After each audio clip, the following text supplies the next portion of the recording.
এই জুবিন হল হুলাৰ ভাই মূলা, তাক যোনে যি কয় তাকে কৰে। এই চামকানু মহন্তৰ ইনকাম সেই জুবিনেই। নৰ্থ ইষ্ট ফেষ্টিভেলত লৈ যায়, ইফালে পাপন নিয়ে, পাপন চিয়ানা মাল, ই বুৰ্বক হয়। ইয়াক যোনে যি জেক দিয়ে, মই পাইছোতো তাক বহুত দিন গানে কি আনে চিনেমাখনত, তাক যোনে জেক দিয়ে সি সেইটোৱে কৰে।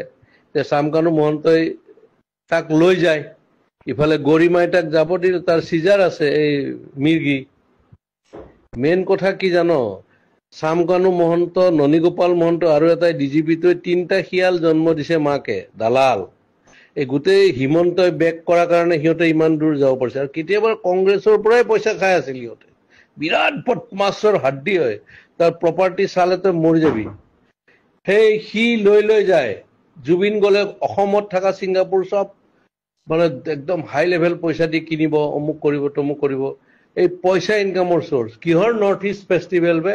আমি জানো মাঘ বিহু, বহাগ বিহু আৰু কাতি বিহু, কিহৰ এইবিলাক? এইবিলাক ফাল্টু আমি কৰি নিছে। এতিয়া হিমন্তই দিয়কচোন তাৰ স্পষ্টীকৰণ, তাক এবাৰ ৰাইজে পালে দিব ভালকে। সি কালি ডেড বডিৰ লগত আহিব নোৱাৰে, তাক দেখা পালে মাৰিব, তই চাবি না। আৰু আজি কিমান ডেকা ল'ৰাবিলাক, আজি চাবি তই, কালি ৰাতিপুৱা গম পাবি, বহুত চুইচাইড টুইচাইড কৰিব, ইমান হাৰ্ট ড্ৰপ। আৰে